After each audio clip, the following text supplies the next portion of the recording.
Hi everyone, sorry it's later than I expected as it's about 10 p.m. here in England, UK.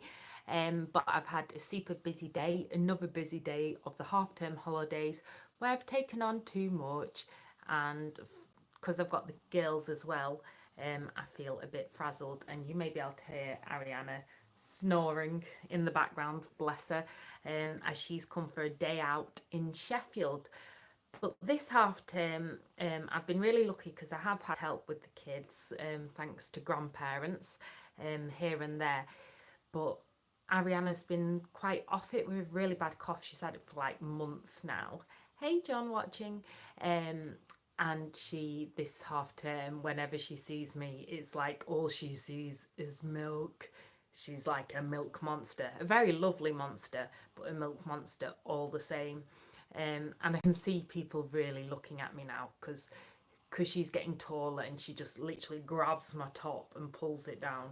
I am getting a bit like, Ari, stop it right in public. I know it's absolutely fine to get your boobs out in public, but for me, I don't want to totally. I do breastfeed in public, but I don't fancy standing in the middle of a bar as I did today with her hanging on to my top trying to pull it down to get some milk. But she always seems to want it when I'm like trying to walk to the toilet or walk to the bar. So I hate pushing her off, but sometimes I'm just like, just give me my body and space. And I do go through a bit of aversion, but that is mainly with Jasmine. And as I was talking about last week's Wednesday live, you might have heard me talking about how to stop breastfeeding because my eldest is now 7, and she has started to wean off, but it's taken a very long time. But we've just gone with the flow. Ari, I'm not ready to wean off yet, and she is still very much breastfeeding. But I know everyone would like me to. But at the end of the day, the World Health Organization says that breastfeeding from 3 years or up to 2 years and beyond, or something like that. So it's whenever it's right for mother and child. And at the moment, I do like to think that whilst Ariana's a bit off it and a bit poorly, that at least breast milk is full of good stuff. And apparently, according to Loose Women on ITV in England, breast milk is a new superfood. So I'm all for that. I know bodybuilders have it because it's high in protein and low fat and it's full of good stuff. So I'd love to know if you think breast milk is a superfood and whether you'd be willing to have breast milk. I know I'd be a bit like, whoa, but that's because, well, I don't even drink normal milk because normal milk, cow's milk, I shouldn't really even call it normal milk anymore. Because ever since I started breastfeeding, I eventually have turned vegan because I hate the thought of a calf being taken away from its mother so we can steal all its breast milk. And it's the same with humans, the same with animals. I just think the mother's milk's for the mammal that it's intended to be, but that's my personal opinion. But if you've watched, I don't know if you've watched Dumbo, the film, the new Disney movie, and that made me think of that when they separate Dumbo and his mum, and that breaks my heart. And I know that's what they do to calves and their mums, and I just can't fathom it. I just can't get it out of my head. The thought that somebody would take your child away from you so they could take all your milk. Yeah, so that's my reason for being vegan anyway. But another thing people keep asking me about, I don't know what it is at the moment. I'm not sure if it's because Ariana's shot up, so she's more obviously breastfeeding now because I can't just be discreet. But people are going, and when are you stopping co-sleeping? When are you stopping breastfeeding? It's like literally probably daily people ask me these questions. Breastfeeding still very much going, but my eldest, who's 7, I would like to eventually wean off, just because I get aversion for my own good. I think she'd still feed until, I don't know, till she was a teenager. She just loves mama milk. But with Ariana, I'm very much still on that journey, and just carry on going until she decides she doesn't want it anymore, or if I get a version. And then with the co-sleeping, I know people think I should stop, and somebody's asked me if I smoke. I don't smoke, and I know people think I should stop, but I love it. I absolutely love co-sleeping.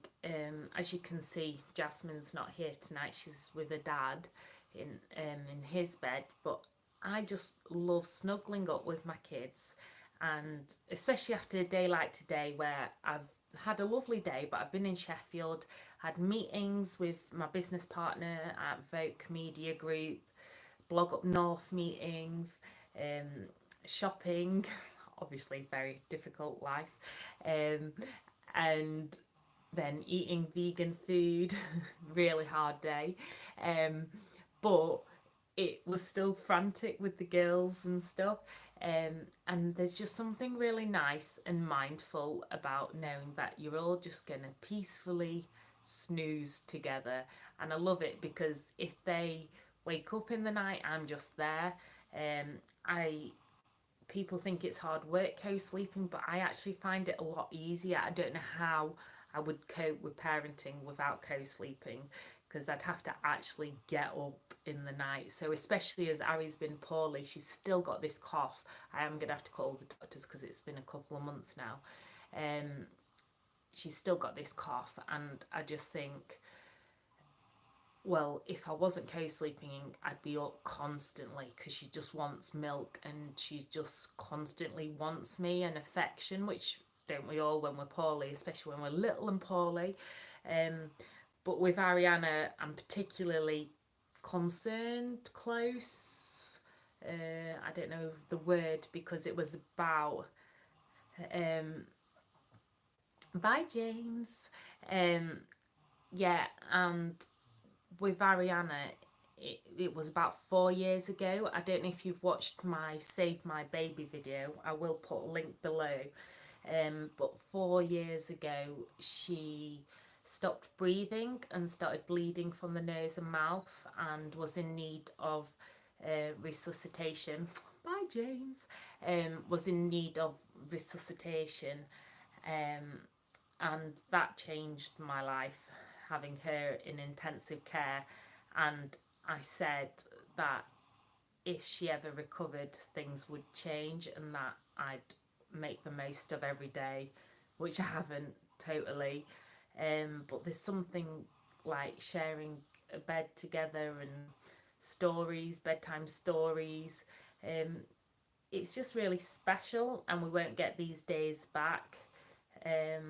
So I know it's not the done thing or the societal norm, but when you think back to the caveman Neanderthal days, that's what they all did. They lay as a whole family together. And I just like to know that she's safe, especially as we definitely had a miracle with her surviving. So actually talking about it, even, I always get a bit emotional, because then I think back to it, and it does make me put things into perspective again, because you can get so busy in your own life, work, childcare. It's been Easter holidays here, and I've loved it, but I've put on so much pressure on myself to like do everything, do all my work, do all the childcare, do everything, and I just do nothing very well, and then I just feel frazzled, and like I'm a failure. So at least I know by breastfeeding and co-sleeping, at least I know I'm doing something, I'm giving my child something. I'm by no means perfect, but that's sometimes all I can give, I guess. And love, obviously, unconditionally. But I guess because I feel like a bit of a rubbish mum, that at least helps me feel like that I'm giving them something. Oh, thank you, saying I'm a good mum. But yeah, I think it's one of these things we have to each live our own lives, and just not judge one another. So yeah, I am still breastfeeding and co-sleeping. So there you have it before anyone else asks me. And also, just to finish on a high note rather than an emotional note, this is my new hair. Well, it's real hair, it's my actual hair, but I hadn't had my hair cut for like a year. And I had a vegan hairdresser, Opal hairdresser, who I was doing a blog for, and she has made it lovely and I absolutely love it. So I've been like swishing my hair around like a distressed horse. um, but yeah, so that's why I'm super happy. Anyway, good night from me. Thanks so much for watching and for subscribing. There's now 35,000 of you so far. Thank you. And if you're not already, please do subscribe. And if you're not already, hit the notification bell so you know when I randomly decide to go live and to chat to you all. And my comments are currently off. Somebody is saying I'm a bad mom, but hey ho, I am doing my very best. And unless it's like Bad Moms, like the film Bad Moms, then I'm fine with being a bad mom. Or Working Moms, the Netflix series, watch that, that's really good. But yeah, please do subscribe and click on the notification bells. And you can't comment at the moment on my videos, you can only comment whilst I'm doing a live stream. Please do chat to me on social media at Mama Made Blog, and I'll put all the links below. Peace, love, and shimmies.